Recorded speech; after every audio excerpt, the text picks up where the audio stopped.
Soy César Páez y les doy la bienvenida a Coordenadas Mundiales, el podcast de la Escuela de Relaciones Internacionales de la Universidad Externado de Colombia.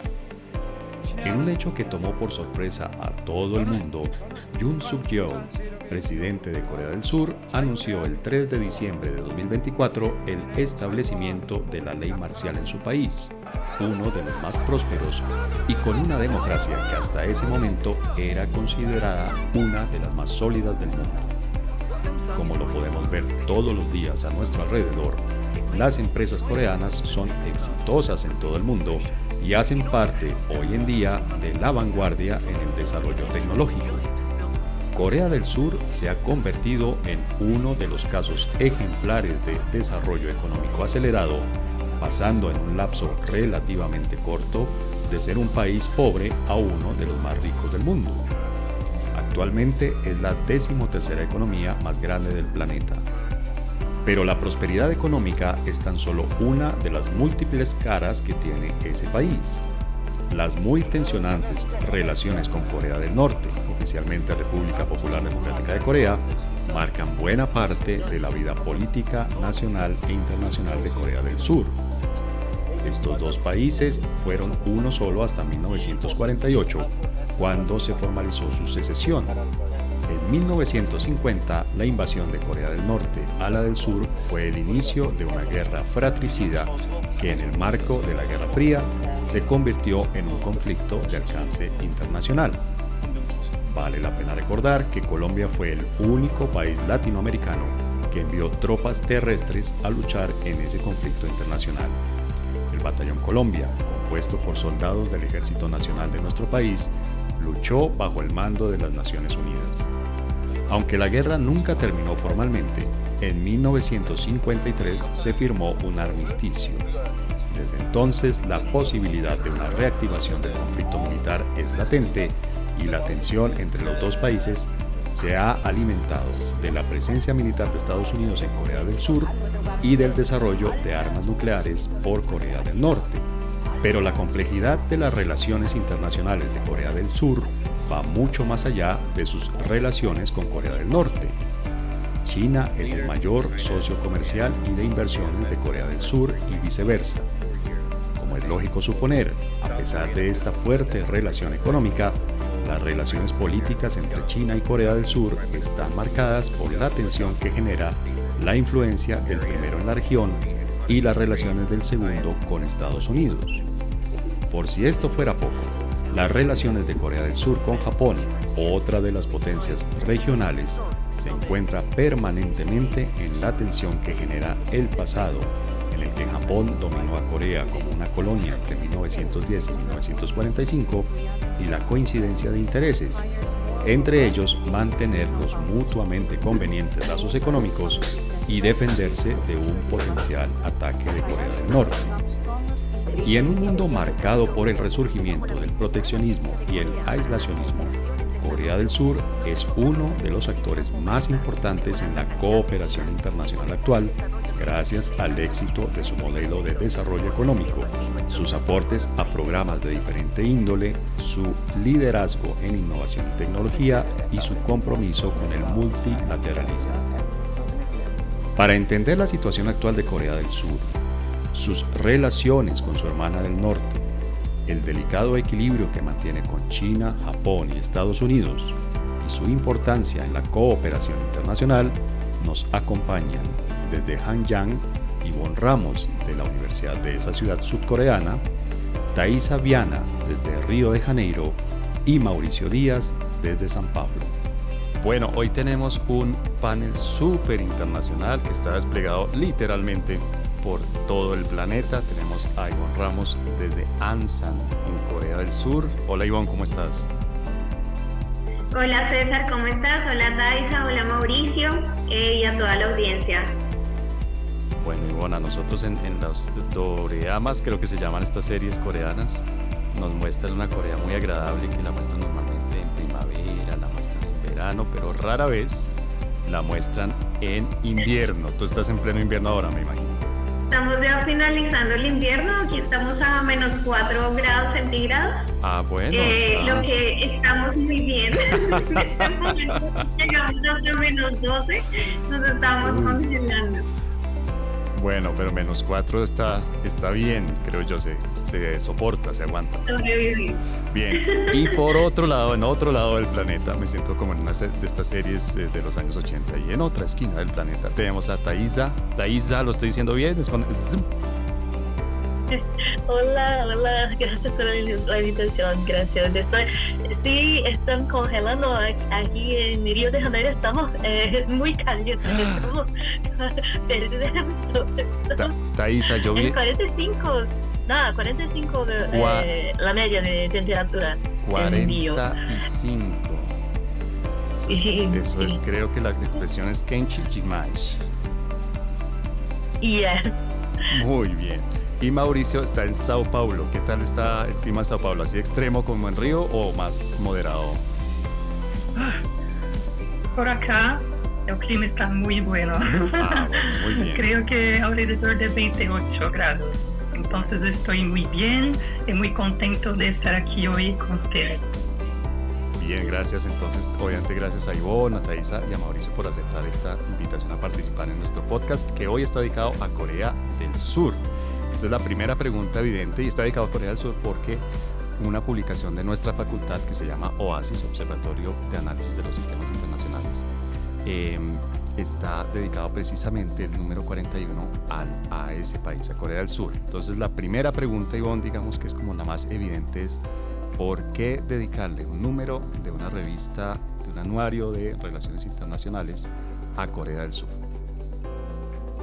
No, definitivamente César es uno de los países que ha sido un ejemplo en materia de desarrollo económico y de transición de país menos desarrollado cuando en los años 50, cuando atravesaron una guerra y que tenía un Producto Interno Bruto incluso menor al de Colombia, y en cuestión de 3 décadas lograron convertirse en un país miembro de la OCDE, ¿no? Del CAT, de la OCDE, que es este organismo internacional encargado de la cooperación para el desarrollo económico. Y definitivamente es un país que no solamente está buscando el fortalecimiento de sus relaciones con los demás socios prioritarios, sobre todo en Asia-Pacífico, sino también en incluir un vínculo muy cercano con los países de América Latina y el Caribe. Y eso se demuestra precisamente en la cooperación internacional, así que vale la pena que le demos un vistazo y hagamos zoom a la geopolítica de Corea. Muy bien. Ivonne, tu artículo específicamente en este número de OASIS, en este número 41, ¿sobre qué trata? El artículo que elaboramos con mi colega Betsy de la Cancillería está precisamente enfocado en la cooperación internacional que ofrece Corea a los países en vías de desarrollo, que es esa cooperación de ayuda oficial al desarrollo y que va hasta 2030. Estamos precisamente en Colombia en una negociación bilateral para definir la nueva estrategia de cooperación de los próximos 5 años. Y en este momento va a ser muy importante que nosotros seamos muy estratégicos en cómo captamos las mejores experiencias de Corea y cómo hacemos para que esas experiencias en ciencia y tecnología, en innovación, en desarrollo de datos, en fortalecimiento de la industria, se acerca a los países en vías de desarrollo de América Latina y el Caribe, y específicamente de Colombia, para que sea un pivote y pueda irradiar esas experiencias adaptadas a países en vías de desarrollo. Por eso es tan importante esta visión, para que entendamos también la arquitectura institucional de cooperación de Corea, que es muy diferente a la que nos pueden proporcionar otros cooperantes como Estados Unidos, España, Alemania, incluso Japón, que también es de Asia, pero que tiene unas implicaciones muy diferentes. Bien, muy bien, gracias. Y ya con eso queda uno, de verdad, queda uno muy antojado de leer el artículo completo. Thaisa, cuando uno habla de Corea del Sur, normalmente se le viene a la cabeza aspectos como los que nos mencionaba Ivonne, un país desarrollado económicamente, uno de los países, pues creo yo, ya más ricos del mundo, líder en tecnología, con empresas y cuyas marcas están presentes literalmente en todo el planeta. Pero hace unos unas pocas semanas, hace poco tiempo, Corea del Sur fue noticia por una fuerte inestabilidad política. ¿Qué sucedió? ¿Qué fue lo que sucedió? ¿Y qué pasa hoy en día después? ¿Cómo está la situación política de Corea después de ese episodio que nos vas a explicar, por favor, de inestabilidad política? Sí, sí. Bueno, es una situación sin precedentes en la historia de Corea. Es un momento muy delicado, un momento excepcional, pero no es solo una instabilidad política social también, pero un cuestionamiento de las instituciones democráticas. Es la primera vez que en la historia democrática de Corea, desde la década de 80, que un presidente acciona la ley marcial. La ley marcial, el poder ejecutivo toma todo el poder, no hay más el parlamento. El presidente toma medidas contra los partidos contrarios a su gobierno en su expectativa de orçamento para el año de 2025. Ha dicho que se ha planeado un golpe de Estado. Las Fuerzas Armadas han tenido un papel significativo en la emisión de la ley marcial conjuntamente con el presidente. Ahora tenemos una situación que la justicia coreana ha de juzgar también las Fuerzas Armadas, el presidente. Es una instabilidad también social, porque nosotros tenemos dos grupos diferentes, un en apoyo al presidente diciendo que no hay ningún intento contra la democracia surcoreana, otro que dice que las bases de la democracia surcoreana fueron amenazadas por la expectativa de Yoon Suk-yeol de transformar el juego político para su favor. Yo puedo decir que también la cuestión de Corea del Norte tiene es un factor crucial, porque las respuestas del presidente para justificar sus acciones son lo menos lo que el presidente dice es que estaba intentando proteger Corea del Sur contra un posible ataque de grupos afines de Corea del Norte. Ajá. Entonces la amenaza es también una cuestión que ha sido muy debatida. Esta situación se hará desde diciembre, noviembre, va a continuar hasta que un nuevo presidente se haya electo. Bien, y Thaisa, tu artículo en este número especial de Oasis número 41 sobre Corea del Sur, ¿sobre qué trata? ¿Cuál es el tema del artículo? El tema principal mío y de mi compañera Alana Camosa y Marta Núñez son las cuestiones geoestratégicas de seguridad de Corea del Sur. Nosotros analizamos las relaciones de Corea del Sur con Estados Unidos y China. Cómo en este contexto de rivalidad hegemónica entre estas dos potencias, examinamos qué posiciones Corea del Sur va a tomar durante este conflicto. Utilizamos el concepto de Heti. En resumen, para personas que no lo saben, es un concepto que define la conducta de un país entre dos grandes actores. Cómo este país va a cambiar sus posturas de acuerdo con su necesidad. Nosotros cuestionamos si Corea del Sur se pone en medio entre los dos países, o si es una posición más a favor de Estados Unidos o de China. ¿Cómo estas decisiones son impulsionadas? ¿Cuáles factores van a impulsionar la proximidad con China o Estados Unidos? Nosotros concluimos que el papel de Corea del Norte es muy importante, es determinante para la decisión. No una opinión de cuál es mejor, pero la opinión de que estamos amenazados o no. Entonces, la mejor decisión es el país que puede apoyar nuestras estrategias políticas frente a Corea del Norte. Bien, ¿Sí? Gracias, Thaisa. Obviamente, de nuevo, un artículo que por supuesto vale muchísimo la pena, porque estás hablando precisamente de temas muy de relaciones internacionales, muy de geopolítica, de seguridad y bueno, de esta relación especial, muy especial que tienen Corea del Sur y Corea del Norte, que es precisamente lo que te pido, Mauricio, que nos des un poco de contexto. ¿Cómo es esa relación? Pues sin irnos muy atrás en la historia, porque obviamente son países de historia literalmente milenaria, pero hay una historia más reciente del siglo XX entre Corea del Sur y Corea del Norte. ¿Cómo podría uno explicar esa relación de una manera, digamos, corta, sintética? Bueno, la relación entre Corea del Sur y Corea del Norte es una dinámica muy compleja. Entonces, antes teníamos solo una península hasta 1945 y después fue hecha una división por Estados Unidos y Unión Soviética, y entonces la Corea fue dividida en dos: Corea del Norte, Corea del Sur, y bueno, en diferentes aspectos, como Ivona ya ha dicho, Corea del Sur hubo un desarrollo muy potente en las últimas décadas. También aplicó el neoliberalismo, entre otras situaciones, y por otro lado, Corea del Norte no tuvo esas oportunidades o hasta mismo esas decisiones políticas en realidad.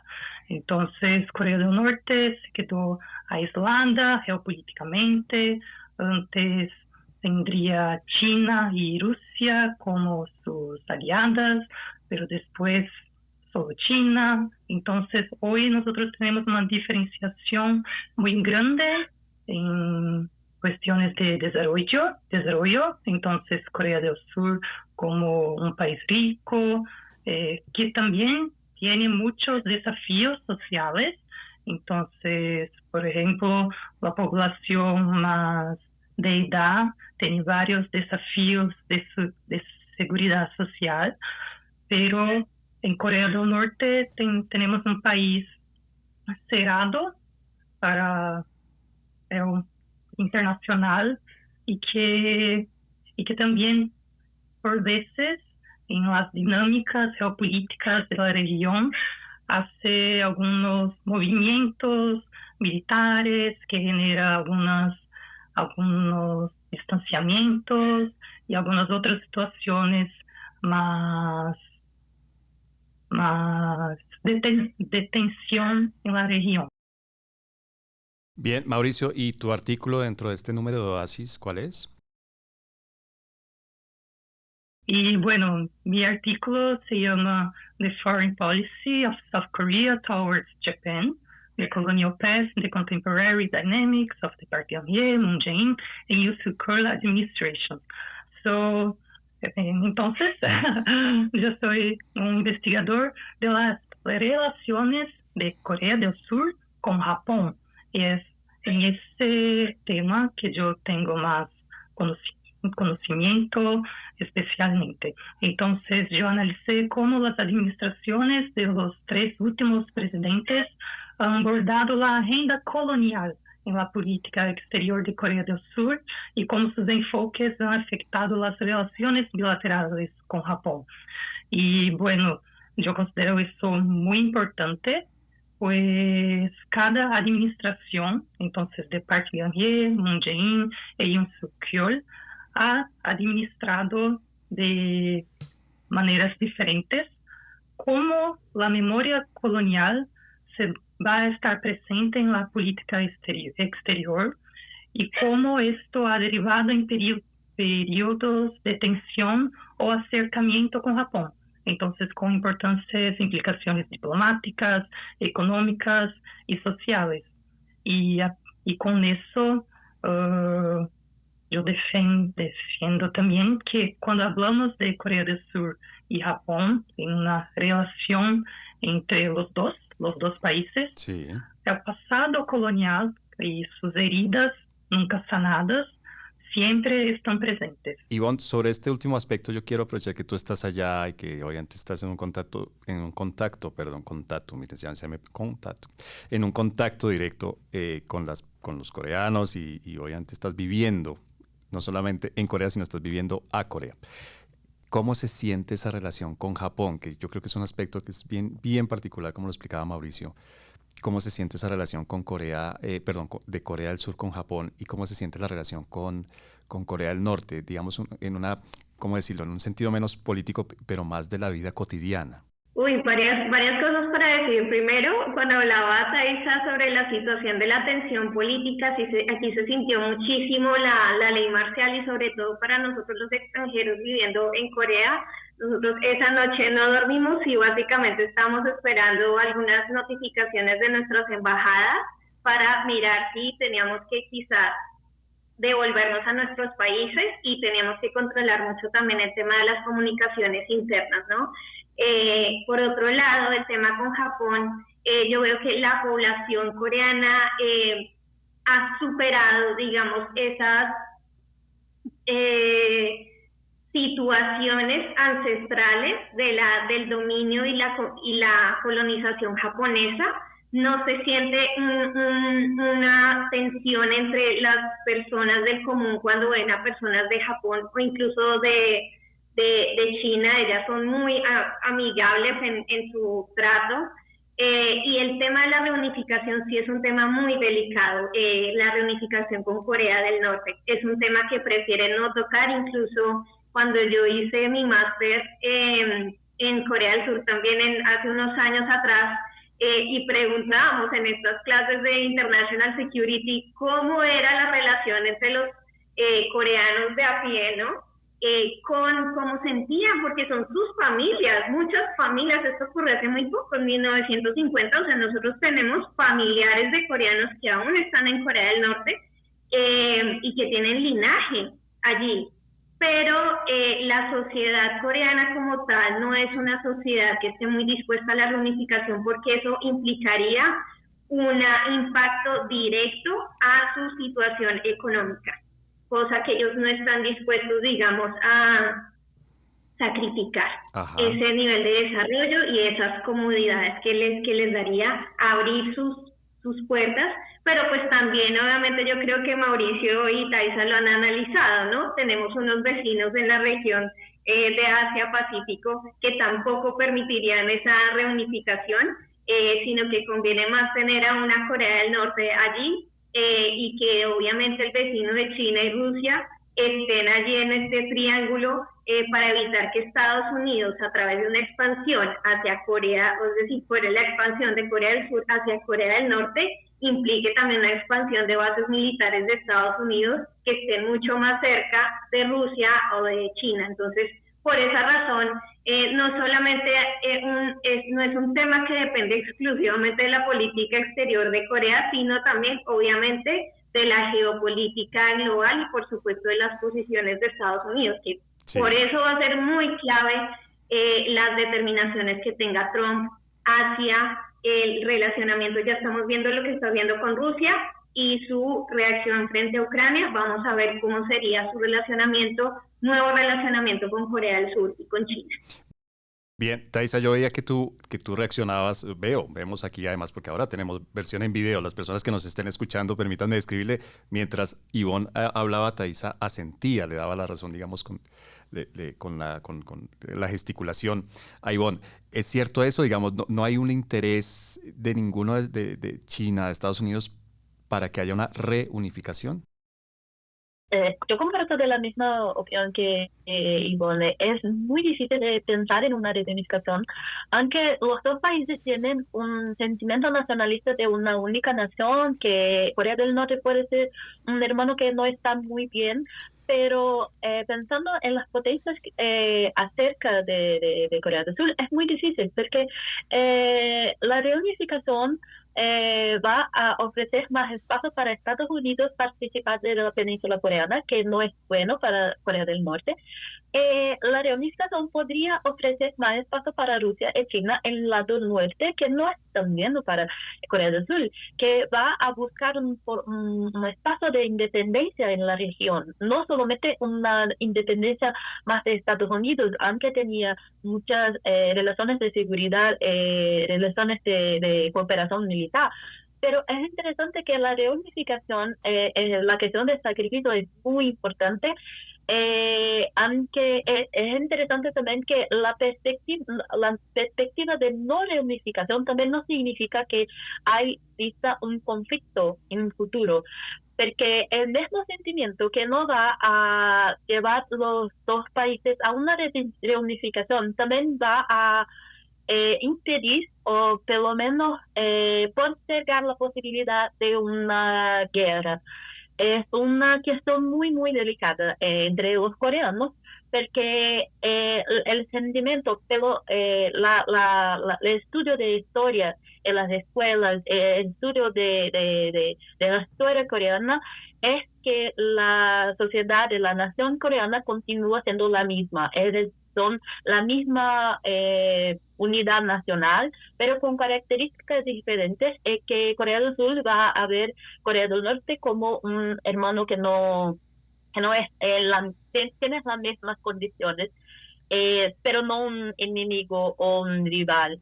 Es una cuestión que voy a decir que es muy difícil de desarrollar en corto tiempo que nos tenemos aquí. Y ya para terminar este segmento, Mauricio, ¿cuál es la actitud de Japón sobre este tema de la reunificación? ¿Hay alguna posición o simplemente es un tema que no es crucial para Japón? Bien, primeramente yo estoy de acuerdo con las explicaciones anteriores y solo una complementación es que hoy también nosotros tenemos nuevas generaciones de personas en Corea del Sur y Corea del Norte. Entonces, anteriormente teníamos como décadas atrás personas que vivían en Corea, cuando era solo una Corea. Entonces, la cuestión de la reunificación era muy importante, pues es la manera como la persona se identifica en el mundo. Yo soy coreano, no necesariamente sur o nortecoreano, coreano solo uno. Pero ahora los jóvenes ya se identifican más como surcoreano o nortecoreano. Y bueno, sobre Japón, para Japón yo creo que los posicionamientos japoneses son más de equilibrio, de armonía, lo máximo posible en la región. Es más un posicionamiento geopolítico, no necesariamente como yo apruebo la reunificación o no. Incluso para Japón, la cuestión de Corea del Norte casi siempre en los pronunciamientos, las declaraciones oficiales son relacionadas a cuestiones militares o entonces de las abducciones que Corea del Norte hizo en la década de los años 80 de algunos japoneses. Entonces, por parte de Japón, la cuestión de la reunificación no es una temática tan urgente o que tiene destaque. Bien, muchas gracias, Mauricio. Con esta explicación que, digamos, nos completa la imagen sobre lo que es hoy en día Corea del Sur, damos por terminado este primer segmento y vamos al segundo segmento en el que vamos a hablar de la actualidad y de las relaciones internacionales de Corea del Sur, unas muy positivas y constructivas y otras muy riesgosas y conflictivas. Entonces ya volvemos en el segundo segmento de este episodio dedicado a Corea del Sur con motivo de la edición número 41 del anuario OASIS, Observatorio de Análisis del Sistema Internacional de la Universidad Externado de Colombia. Ya regresamos con el segundo segmento de este episodio.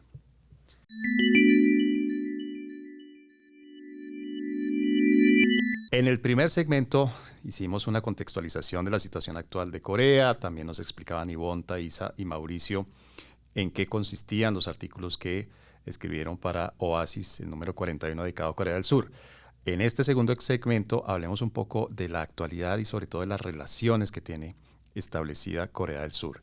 En términos de cooperación con Colombia, Ivonne, ¿qué tan importante, qué tan dinámica es la relación con Corea del Sur? Estamos en un lugar privilegiado y hay que decir que Colombia es uno de los 27 socios prioritarios que Corea tiene en todo el mundo. Corea recientemente ha venido definiendo ciertos países a los que le interesa dar muchos más recursos de cooperación internacional.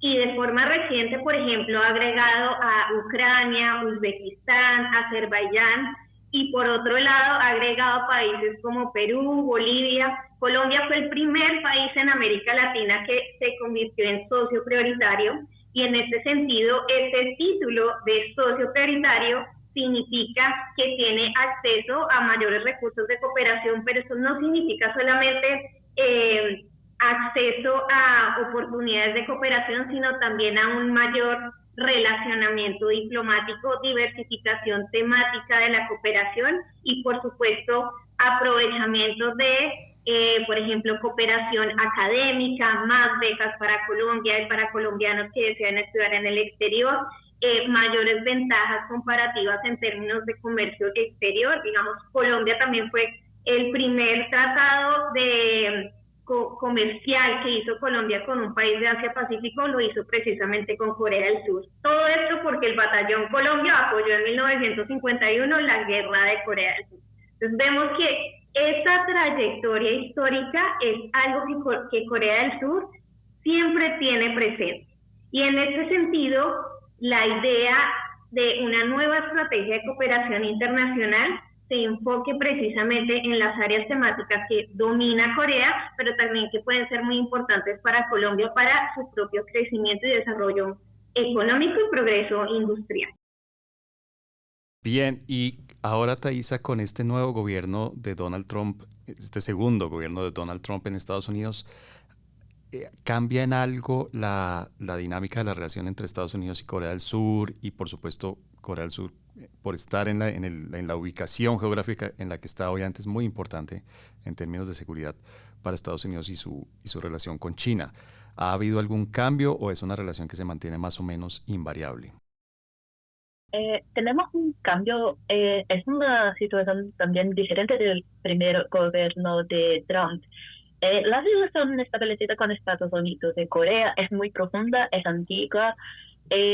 Muchos tratados, muchas cuestiones de cooperación militar no van a ser modificadas, pero últimamente antes mismo de ganar la elección, Trump ha dicho que al cuestionar el acuerdo de medidas especiales, que es un acuerdo que acerca del reparto de costos para el mantenimiento de tropas estadounidenses de la península coreana.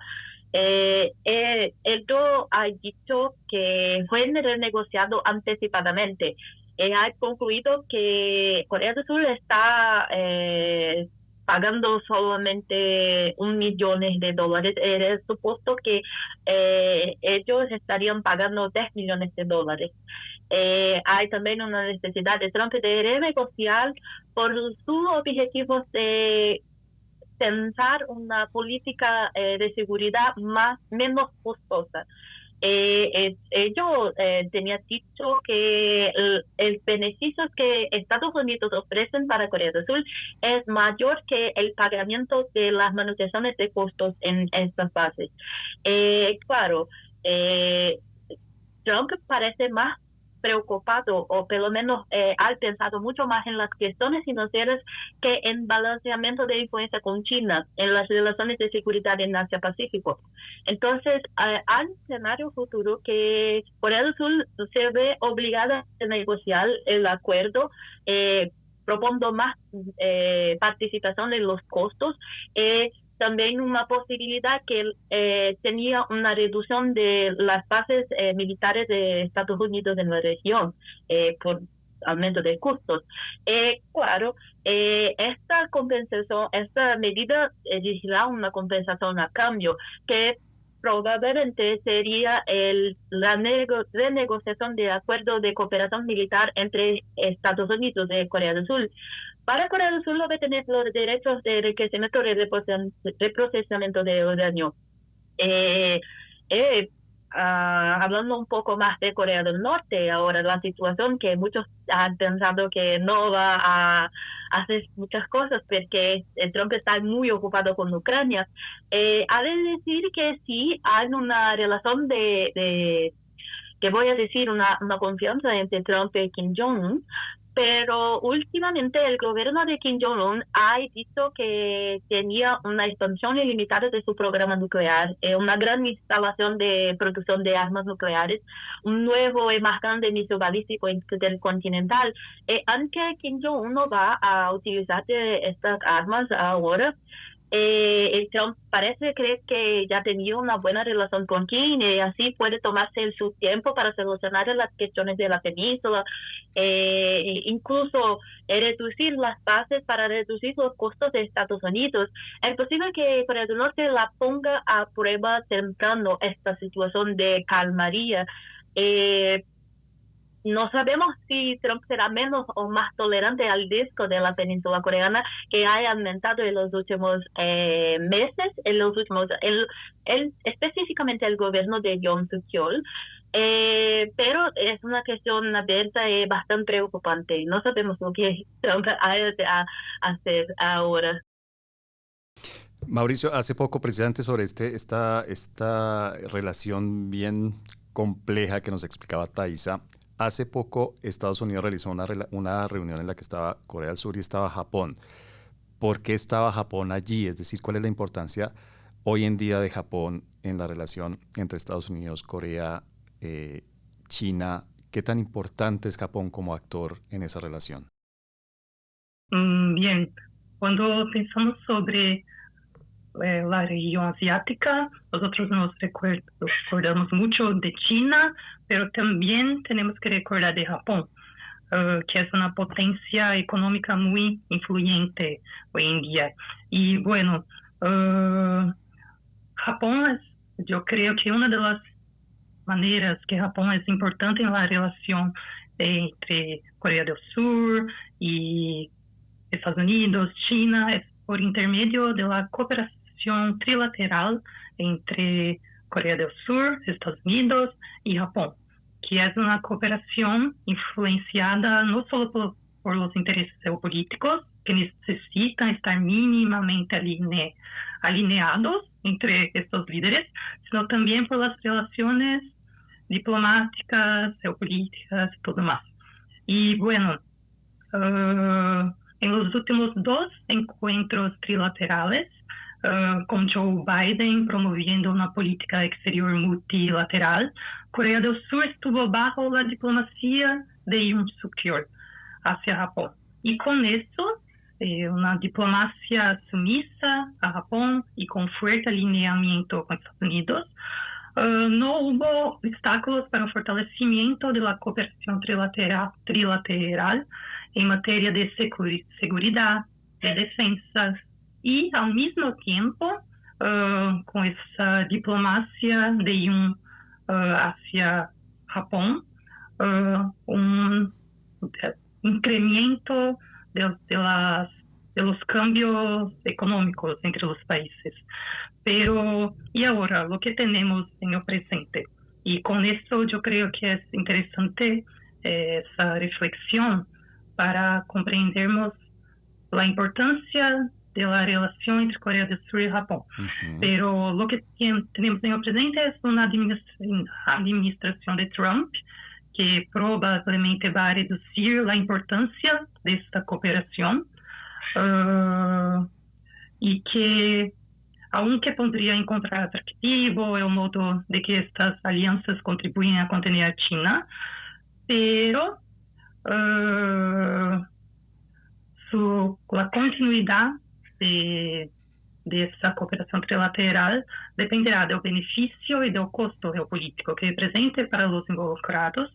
Y también hoy en Corea del Sur, como tenemos un vacío de liderazgo, pues Yoon está en la prisión, en el cárcel, si en Corea del Sur el Partido Demócrata, que es la oposición, gana, el panorama podrá cambiar rápidamente, pues el Partido Democrático es crítico de Japón, crítico sobre la colonización, y así lo que puede suceder es una revisión de la importancia de la cooperación trilateral y así generar tanto distanciamiento entre Japón y Corea del Sur quanto também o enfraquecimento da cooperação trilateral, que é muito importante para esses países actuarem juntos frente a China, frente a Coreia do Norte y toda esa cuestión geopolítica en el continente. Bueno, con este contexto que nos dan tanto Thaisa como Mauricio, Ivonne, regreso a ti como nuestra corresponsal. Coordenadas Mundiales está realmente poderosísima. Tenemos corresponsal en Corea del Sur. Acudo a ti, Ivonne, que estás allá, que obviamente tienes la posibilidad de estar en contacto con la realidad y sobre todo con el ambiente que se vive cotidianamente en Corea del Sur. ¿Qué tanto se siente, qué tan lejano, tan cercana se siente la posibilidad de que haya una reactivación del conflicto armado con Corea del Norte? Digamos que hay muchos partidos políticos en Corea del Sur que son supremamente nacionalistas y más que una actitud de defensa o de ataque frente a Corea del Sur, es más del fortalecimiento de las capacidades y el nacionalismo en Corea del Sur. Es decir, no se manifiesta en las calles una necesidad o una presión civil para que haya una confrontación o una guerra. Pero lo que me parecía interesante, César, escuchando a Thaisa y a Mauricio, es que si te das cuenta, la cooperación internacional es una herramienta de política exterior muy poderosa. Cuando Mauricio hablaba de la cooperación trilateral, Thaisa hablaba de la cooperación militar y de defensa, es ver también cómo se miden ese soft power, ¿no? El poder que se manifiesta a través de la cooperación internacional y cómo están ganando aliados, ¿no? Entonces, mientras la política de Estados Unidos y de Trump precisamente es antimultilateralista, ¿cierto? Ellos se están concentrando más en el nacionalismo, el Estado, en concentrarse en Estados Unidos y en la ventaja que puede llegar a tener Estados Unidos en la revisión de los acuerdos comerciales que se tienen con los demás socios y sobre todo potencias mundiales. Es también ver cómo a través de la cooperación internacional los países del Asia se están acercando a América Latina y el Caribe con el objetivo de ganar espacio a nivel político, pero también a través de las herramientas comerciales. Por eso tú ves a China en los contratos de obras civiles en varios países de Latinoamérica, porque ya lo hicieron en África, y eso es una forma también de manifestar su soft power en esta arquitectura internacional de cooperación. Para nosotros como internacionalistas y para la audiencia que está interesada en estos temas, ver también esos flujos de cooperación internacional durante el periodo Trump va a ser muy interesante y creo que ya lo han experimentado, ¿no? Ya vimos el recorte de los recursos que tuvieron hacia USAID. De hecho, ya hasta un nivel de quitar la institucionalidad de la cooperación para el desarrollo de ese país, porque no es solamente recortar los recursos, sino están desapareciendo la agencia de los Estados Unidos. Ivonne, qué pena que te interrumpa, vamos a hablar de eso en el tercer segmento. Te adelantas un poco, vamos a hablar precisamente de eso en el tercer segmento, que vamos ya en unos segundos. Yo voy a aprovechar, y no lo hago para generar envidia entre mis invitados, voy a aprovechar para tomarme un sorbito de café colombiano de la Sierra Nevada, muy suave, muy aromático, y ya regresamos al tercer segmento en donde vamos a hablar precisamente de qué puede pasar en el futuro cercano en la relación entre Corea del Sur y los países latinoamericanos y también qué puede pasar en la región del Asia-Pacífico. Entonces ya regresamos aquí en Coordenadas Mundiales.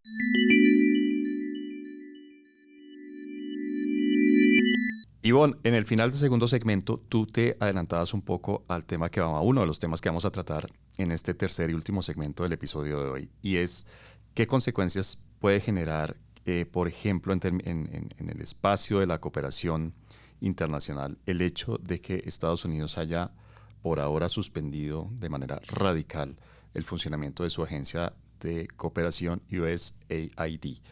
¿Qué significa eso en términos de la cooperación de Corea del Sur hacia la región? ¿Hay más espacio? ¿Corea del Sur tiene capacidad, digamos, para aprovechar y ocupar ese espacio en la cooperación con los países latinoamericanos, específicamente con Colombia? Definitivamente es un impacto muy grande del retiro de USAID como agencia y sobre todo de los recursos de Estados Unidos. Por supuesto no van a ser todos los recursos los que se van a ir de Colombia, pero si lo ponemos en un contexto y nuestro top 10 de cooperantes en Colombia, nosotros teníamos a Estados Unidos como el primer cooperante para Colombia, con un promedio de $600 millones anuales para el país, para Colombia. Y el segundo, que es Alemania, no alcanza ni siquiera los $100 millones. Entonces, en ese sentido, el impacto que vamos a tener es bastante amplio. Ni Corea ni la Unión Europea tiene la capacidad de reemplazar el flujo de cooperación que estaba recibiendo Colombia por parte de Estados Unidos. Pero lo que sí se puede notar es que Corea sí tiene una intención y también ya, digamos, ha designado un presupuesto aún mayor de cooperación internacional para los países en vías de desarrollo, mientras otros países están recortando, no solamente Estados Unidos, sino también ya están dejando de dar cuantiosos recursos para la región de América Latina y el Caribe, los están, digamos, disponiendo para otras regiones del mundo como África, Medio Oriente, el conflicto de la guerra de Ucrania, los migrantes que se están presentando a causa de las situaciones humanitarias en todo el mundo. Entonces, estos recursos que ya no se están concentrando por parte de los cooperantes en las zonas de Asia y África, puede tomar esa oportunidad Corea del Sur para ampliar temáticamente la cooperación internacional que pueda ofrecer para Colombia. Pero aquí hay otro punto importante. No solamente se trata de lo que Corea del Sur puede, digamos, aprovechar en términos de qué otras áreas temáticas podría fortalecer en términos de cooperación para Colombia, sino cómo Colombia aprovecha también esas oportunidades para hacer un esquema de cooperación mucho más amplio y menos tradicional. El esquema tradicional es la cooperación vertical. Norte-Sur, Corea del Sur le da cooperación a Colombia, pero nosotros en los países de América Latina, Brasil, México, Chile, son líderes en cooperación internacional y cooperación triangular, cooperación sur-sur. Entonces, el mensaje es que nosotros podamos aprovechar esas capacidades, la experiencia que ya tienen los países latinoamericanos en el fortalecimiento de capacidades entre países en vías de desarrollo y tener un tercer país como Corea del Sur para apalancar procesos en Latinoamérica, en África o en el sudeste asiático con experiencias latinoamericanas y de gestión de conocimiento nacido en Latinoamérica para aportar a esos países. Es decir, nosotros podemos aprovechar la cooperación de Corea del Sur para que nuestra propia experiencia y conocimiento pueda ser ampliado a otros países. ¿A qué me refiero, César? Nosotros desde los países de América Latina tenemos muchas experiencias exitosas en desarrollo que pueden servirle a los demás países. Brasil, por ejemplo, tiene muchísima experiencia en temas de seguridad alimentaria. Nosotros tenemos muchísima experiencia en temas de gestión de migrantes, de desplazamiento forzado. En este momento, Brasil da cooperación a países de América Latina, a África y al sudeste asiático. Colombia da cooperación también a los estados africanos en temas de posconflicto, de reincorporación. Y estas experiencias pueden ser masificadas si tenemos un apoyo financiero de recursos, pero también en temas de gestión de conocimiento, de efectividad de la cooperación para el desarrollo, utilizando a Corea del Sur. Ahora bien, ese tipo de cooperación que nosotros podríamos estar haciendo con Estados Unidos lo vamos a hacer con Corea del Sur, y la idea de esta nueva estrategia de cooperación que negociemos con Corea del Sur es que podamos incorporar nuevos elementos, expandir la cooperación sur-sur, generar pilotos de cooperación triangular aprovechando esas capacidades. Y una cosa más, cuando USAID deja de financiar proyectos de cooperación, estamos hablando de que el escenario humanitario está desfinanciado, que tenemos un escenario de cooperación, de proyectos de desarrollo que está en este momento desfinanciado y que Corea del Sur puede aprovechar también para que esas políticas del Green New Deal, esas políticas de la expansión de conocimiento de la tecnología coreana sean aprovechados a través de estos mecanismos. ¿Y qué significa? Que Corea del Sur empiece a generar proyectos en inteligencia artificial, machine learning, catastro multipropósito, movilidad inteligente. Para el caso de Colombia, construcción de paz, que es lo que, digamos, ha venido desarrollando, pero que a nosotros podríamos empezar a potenciar en temas, por ejemplo, de catastro multipropósito, en la política de reindustrialización. Hablo de inteligencia artificial porque precisamente hace 2 semanas se aprobó el COMPES de inteligencia artificial para nuestros compañeros Taisa y Mauricio. Los COMPES son políticas públicas que van a 10 años. En Colombia, entonces es una política de Estado, no solo de gobierno, y ese tipo de políticas con un socio prioritario como Corea del Sur van a ser absolutamente fundamentales para que se puedan aprovechar esas buenas prácticas de los países.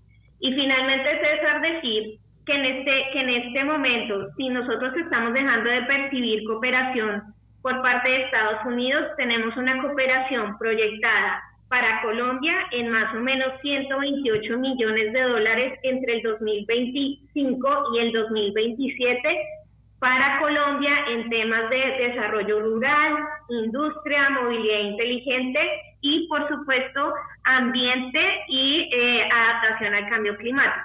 Sí. Esta es una área de cooperación, César, que Corea del Sur no ha desarrollado tanto. Colombia sí se ha enfocado muchísimo, como ustedes saben, ciencia y tecnología, industria, pero ha dejado un poquito de lado esa cooperación y, digamos, Corea del Sur no es un referente en la COP, por ejemplo, en estas negociaciones de cambio climático. Y eso en el escenario internacional se siente que Corea necesita, digamos, ese nivel de protagonismo, y por eso es que se espera que en la próxima estrategia de cooperación y en las demás estrategias país que negocie con otros países incluya los temas de adaptación al cambio climático y medio ambiente como una de las áreas priorizadas. Bien, y por el lado, digamos, de la política regional de Asia-Pacífico, Taisa, ¿podemos esperar que haya estabilidad relativa, o deberíamos prepararnos tal vez para un periodo de inestabilidad? Es un periodo, yo puedo decir que como Estados Unidos está muy preocupado con Europa y la cuestión de Ucrania, Asia sea un poco esquecida, pero la instabilidad continúa. La instabilidad con las armas nucleares de Corea del Norte va a continuar como un escenario presente. Yo no creo que va a que tenemos un camino de guerra. Yo creo que específicamente de la península coreana nosotros podemos hablar de 2 caminos posibles. El más negativo es la guerra, pero no es tan buscado tanto por los países de Asia-Pacífico como los actores que están en la región y que actúan en la región. La instabilidad por las cuestiones nucleares de Corea del Norte van a continuar conforme tenemos no tenemos un armisticio, no tenemos un tratado de paz definitivo. Cada vez más que Corea del Norte ha cambiado sus símbolos que representaban una posibilidad de reunificación y cuestionan una relación más pacífica con Sur, así una posibilidad de más instabilidad, pero la guerra es muy difícil de acontecer. La cuestión de la escenario positivo que yo y muchos otros analistas van a sostener es que no hay una posibilidad de reunificación. La paz es solamente la convivencia de los 2 países sin tantas disputas nucleares. Una posibilidad muy, muy positiva es la remoción de las armas nucleares en la península. También el firmamiento del armisticio de la guerra que se sucede hasta hoy. Hablando específicamente de las relaciones de Corea y Japón, yo creo que Mauricio puede hablar un poco más sobre esto. Es que la desconfianza va a mediar las relaciones de de Corea del Sur con Japón, y por eso las cuestiones de seguridad y cooperación militar sean un poco más difíciles. Entonces, no tienen un escenario de instabilidad. En la cuestión de Dr. Takeshima, por ejemplo, ha continuado hasta hoy, continúa y no tiene escenario de ser solucionada, pero están en una zona que Japón coloca en su documento de defensa, que es una zona más incierta, es una zona que no tiene un futuro tan cierto, un futuro tan distinto, que podemos decir que va a acontecer esto, que no va a acontecer esto. Es muy incierto, pero también muy incierto también en cuestión de que no es 100% fácil de decir que va a desarrollar un conflicto, pero también no es cero la posibilidad. Son muchos escenarios que van a desarrollar, aunque el escenario positivo se va a desarrollar, tenemos siempre la cuestión de desconfianza. Creo que mucho más de que las teorías de relaciones internacionales van a decir que existen, estas desconfianzas van a perpetuar un sistema y perpetuar una región con instabilidad, con posibilidad de desarrollo nuclear, no solamente en Corea del Norte, pero también en Japón, pero también en Corea del Sur, con las renegociaciones con Estados Unidos. También un momento que estos países no consiguen cooperar militarmente, también por desconfianzas del pasado. Es un escenario que la posibilidad de estabilidad es muy más probable que la estabilidad en la región. Bien, y precisamente con esto que nos acaba de explicar Thaisa, Mauricio, se me ocurría mientras ella nos hacía esta explicación de las probabilidades que había de que se escalara o se desescalara la tensión en la región. Donald Trump, ¿qué peso tiene en las relaciones en la región? ¿Qué tanto puede contribuir a que siga la región más o menos estable, o por el contrario a desestabilizar las relaciones entre los diferentes actores de la región? Bien, César. Cuando hablamos de Donald Trump, también nos referimos a una política exterior más agresiva, menos multilateral, y en algunos casos una política exterior inesperada en sus medidas. Entonces, por ejemplo, en la última gestión de Trump, administración, no esperábamos que Trump y Kim Jong-un iban a encontrarse, pero ellos lo hicieron. Pero bien, en Asia es una región donde existe una intensa disputa por influencia entre Estados Unidos y China principalmente. Y en eso considero que países como Corea del Sur y Japón no tienen mucha opción política para rechazar o no las acciones de Trump, justamente porque Estados Unidos ha sido el principal aliado de Japón y Corea del Sur desde la Guerra Fría. Entonces veo estos dos países como una expresión brasileña, pero países que juegan el juego, jogan un juego, hacen en sus posibilidades lo que Trump les propone. Y ya por parte de China, un liderazgo como el de Trump resulta incómodo y debe ser analizado por China con cautela, ya que genera numerosos obstáculos diplomáticos, militares, económicos, entonces, pero al mismo tiempo oportunidades. Entonces, por ejemplo, con el carácter proteccionista de Trump hacia varios países como México, Canadá, incluso Corea del Sur, que en marzo tendrá un nuevo arancel en la relación económica con Estados Unidos. Con ese carácter proteccionista, Trump también abre espacio para que la economía china se expanda internacionalmente, ocupando mercados que antes pertenecían a Estados Unidos. Y hasta mismo hablando, por ejemplo, ahora un poquito de América Latina, pero tuvimos las cuestiones muy tristes de la cuestión migratoria, tanto en Colombia cuanto en Brasil, y en que Trump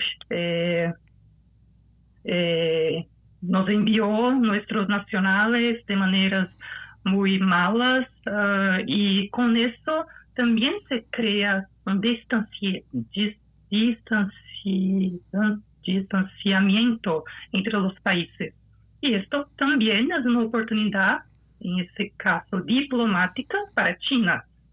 Pero bien, regresando hasta Asia, la política exterior de Trump en Asia es incierta y podrá generar tanto oportunidades como desafíos.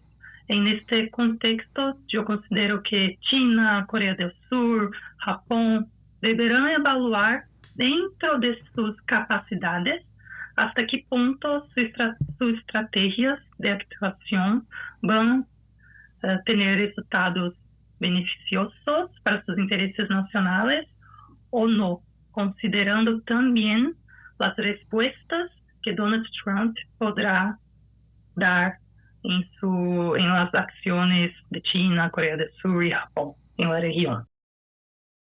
Muchas gracias, Mauricio. La recomendación bibliográfica de Coordenadas Mundiales.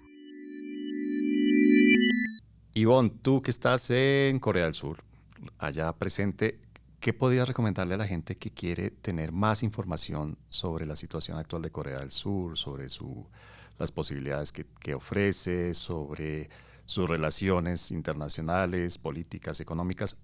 ¿Cuál podría ser una muy buena fuente de información? La primera fuente de información para cualquier persona que quiera saber cómo es la política exterior de Corea la puede encontrar en un documento que se llama el White Paper of Diplomacy.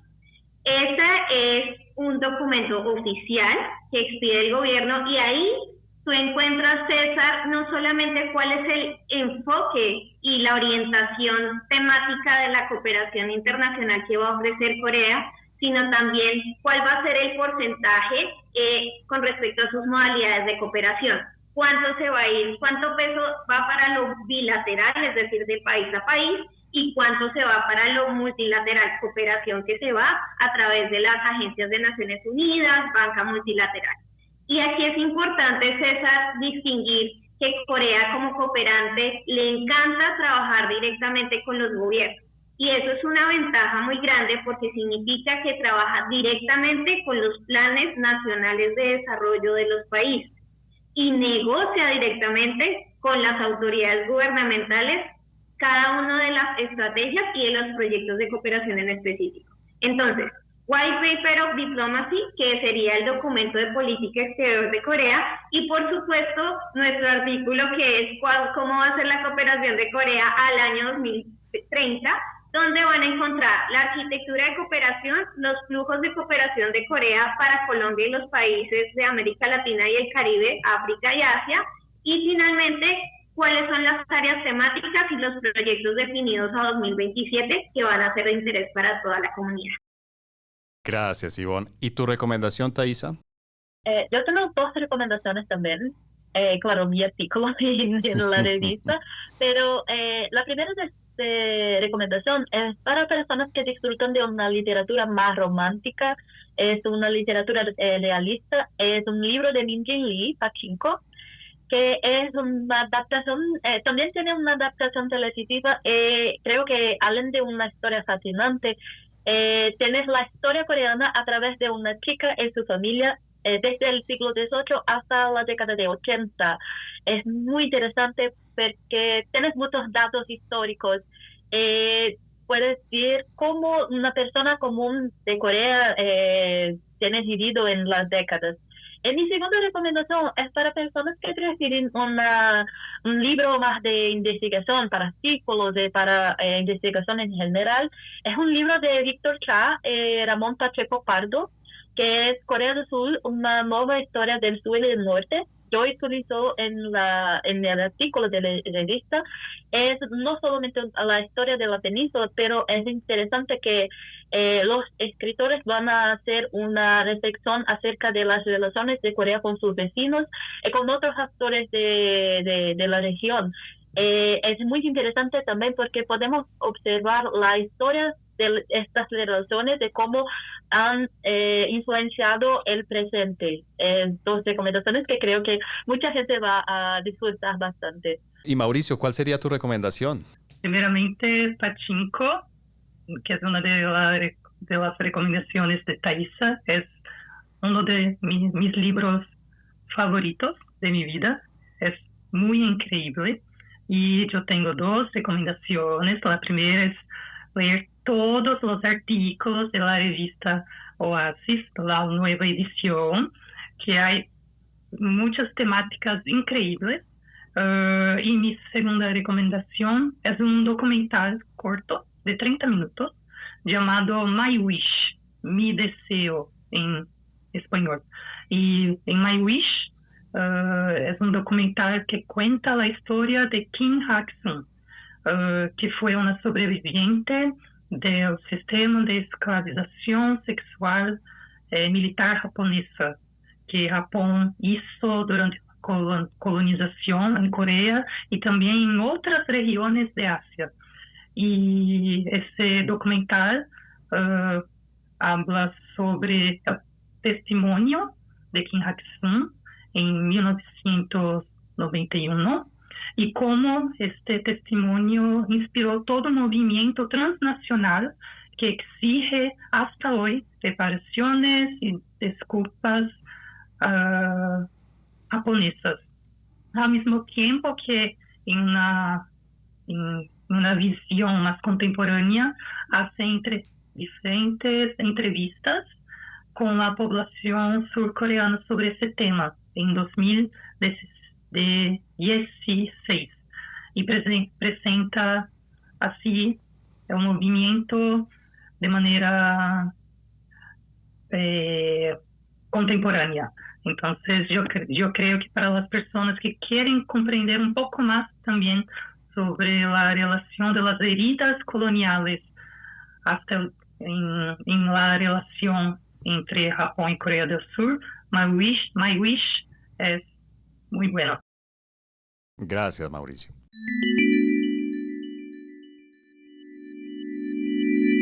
Bueno, este episodio que hacemos hoy con motivo de la publicación del número 41 del anuario Oasis, Observatorio de Análisis del Sistema Internacional, que está dedicado a Corea del Sur, realmente para mí ha sido muy enriquecedor. Es un país del que yo sé muy poco y que realmente resulta fascinante. Y hoy, gracias a Ivonne, a Thaisa y a Mauricio, creo que nos llevamos una imagen completa de lo que es Corea, de cómo está su situación interna y también cómo están sus relaciones internacionales, con un énfasis grande en la cooperación internacional. Ivonne, gracias por habernos acompañado desde Annan. Sí, en Ansan, muchísimas gracias a todos también. Muy interesantes los artículos, súper recomendados, y esperamos poder recibir también cualquier observación o comentario que tengan la audiencia sobre los artículos. Creo que siempre nuestro interés es recibir esa retroalimentación y, por supuesto, pónganse en contacto si requieren más información. Perfecto, Ivonne. Y Thaisa, bueno, Ivonne, desde 24 grados, ¿cómo es la temperatura? ¿20 grados bajo cero? -4, no. Ah, perdón. 20 grados estaría en un iglú.